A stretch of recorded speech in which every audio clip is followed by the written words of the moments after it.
প্রস্তুতি চলছে নর্থ সিকিম ঘুরতে যাওয়ার। না না, ভয় পেও না, আবার যাচ্ছি না। তোমাদের সাথে তো সবই শেয়ার করেছি, ফটো, রিলস, ভিডিও, প্রচুর প্রচুর নর্থ সিকিমের। তো এটা হচ্ছে নর্থ সিকিম ঘুরতে যাওয়ার আগের মুহূর্তটা, লাগেজ গোছানো চলছে, কী যে মানে আনন্দ কী বলবো। তো সেটাই তোমাদের সাথে শেয়ার করতে চলেছি। তো এই লাগেজ গোছানোর দায়িত্ব কিন্তু দাদাভাইয়ের ওপরেই সবসময় থাকে। ঘুরতে যাওয়ার আগে ও সবসময়ের জন্য লাগেজটা কিন্তু ওই গোছায়, কারণ খুব সুন্দরভাবে মানে অল্প লাগেজ যাতে ক্যারি করতে হয় সেইটা কিন্তু খুব সুন্দরভাবে গোছায়, সেই জন্য ওর ওপরেই দায়িত্বটা আমি দিয়ে থাকি। রিলসে হয়তো আমাকে দেখে থাকো যে আমি লাগেজ গোছাচ্ছি বা কিছু, সেটা রিলস করার জন্যই হয়তো করেছি। কিন্তু মেন কিন্তু গোছায় কিন্তু দাদাভাই। যে দেখছো জামাটা দেখাচ্ছে একটু কুচকানো আছে, তা যাই হোক আয়রন করতে হবে, এই সব খুঁটিনাটি সব ওই দেখে। আর আমি থাকি হেল্পিং হ্যান্ডে আর কি, সাইডে।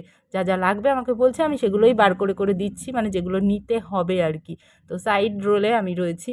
তো সব কিছু বার করে করে দিচ্ছে আর সুন্দর ছোট্ট ছোট্ট করে প্যাকিং করে গুছিয়ে নিচ্ছে, কেননা বেশি লাগেজ বহন করতে কিন্তু খুব অসুবিধা হয়, বিশেষ করে পাহাড়ে গেলে।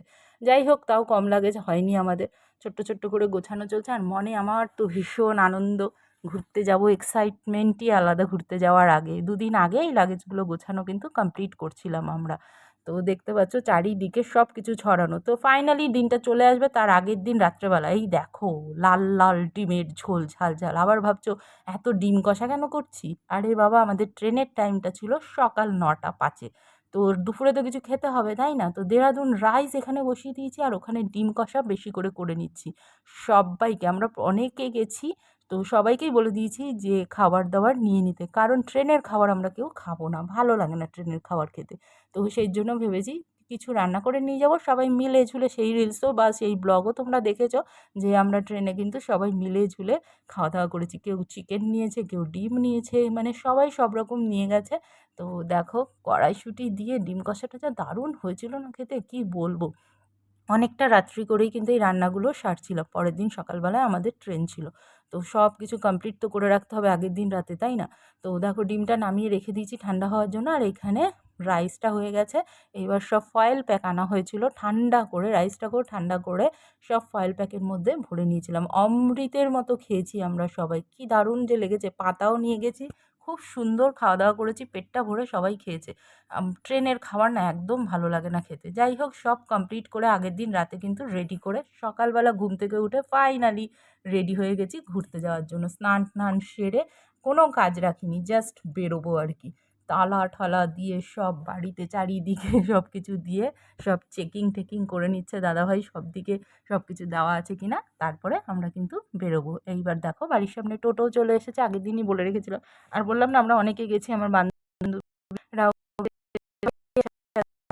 চলে এসেছিল নিয়ে আমরা উঠে পড়লাম। প্রথমে যাবো হচ্ছে ব্যারাকপুর স্টেশনে। আমাদের কলকাতা থেকে ট্রেনটা ছিল আর কি, তাই জন্য সকাল সকাল বেরিয়ে গেছি। আর এখান থেকে ব্যারাকপুর স্টেশনে মানে টোটো করে ব্যারাকপুর স্টেশন চলে আসলাম, ফাঁকা ট্রেনেতে চলে আসলাম। দেখো কলকাতা স্টেশন, এই যে সবাই মিলে কলকাতা স্টেশনে এসে পড়েছি। এবার লাগেজ নিয়ে ট্রেনের শুধু অপেক্ষা করা। না না, ওখানে কিন্তু আরও অনেকে আছে যারা যাবে, আমরা এই কজনই যাচ্ছি না।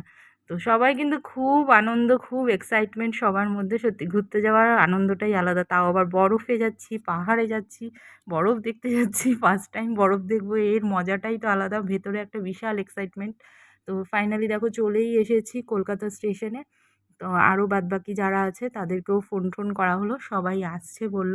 আমরা আস্তে ধীরে এগোচ্ছি, ট্রেনের টাইম তখনও দেরি আছে, কিছুক্ষণ আগেই আমরা গেছি, কারণ যতই হোক না কেন বেশি 2 ঘন্টা আগে অন্তত যাওয়া উচিত আর কি। যেহেতু এতটা দূরের রাস্তা, তার মধ্যে ট্রেন কখন কি হয় না হয়, যাই হোক আগে থেকেই আমরা গেছি সব কিছুই, যাতে ট্রেন ট্রেন রাস্তাঘাটে আমাদের দেরি না হয়, তাই আগে বেরিয়ে গেছিলাম। তো ঢুকে পড়েছি দেখো আমরা কিন্তু কলকাতা স্টেশনের ভেতরে। এই দেখো আমার বোনরাও চলে এসছে, আমার ছোটো বোনও গিয়েছিল, বললাম না আরও অনেকে আছে। তো দুষ্টুটার দেখো আনন্দ, সবারই অনেক আনন্দ। দেখো লাগেজ কম বললেও কিন্তু কম না, প্রচুর লাগেজ সব্বার হয়েছে। যাই হোক সবাই খাবার দাবারও নিয়েছে, সেই লাগেজটাও হয়েছে আর কি। তো ট্রেনে উঠে পড়লে আর তো কোনো কথা নেই, ট্রেনে ওঠার সময়টুকু বাকি আর কি আমাদের, তাহলেই ব্যাস, আর এত লাগেজ তো তখন আর ক্যারি করতে হবে না।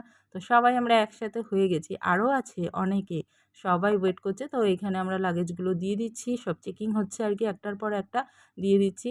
তো পিঠ ব্যাগ মানে ইসে ট্রলি কম না, এতগুলো লোক না, কম না কি, অনেক লাগেজ। আর যেহেতু মানে বরফের ওখানে যাচ্ছি, ঠান্ডার লাগেজটাই সবার বেশি হয়েছে। এই দেখো আরও সবাই রয়েছে, আমার ননদ, আমার শাশুড়ি মা, তারপরে শ্বশুরমশাই, সব্বাই রয়েছে এখানে। তো অনেকজন মিলে গেছি, খুব মজা করেছি। ফাইনালি কিন্তু আমাদের ট্রেনও চলে এসেছে। দেখতে, দেখতে অনেকটা সময় আমরা স্টেশনে কাটানোর পরে দেখলাম ট্রেন চলে এসেছে। এরপরে দাদাভাই টিকিট নিয়ে বসে গেছে, কোথায় কার মানে কামরা পড়েছে সেটা দেখার জন্য। কেমন লাগলো অবশ্যই কিন্তু জানিও। নেক্সট ভিডিওর জন্য ওয়েট করে থাকো।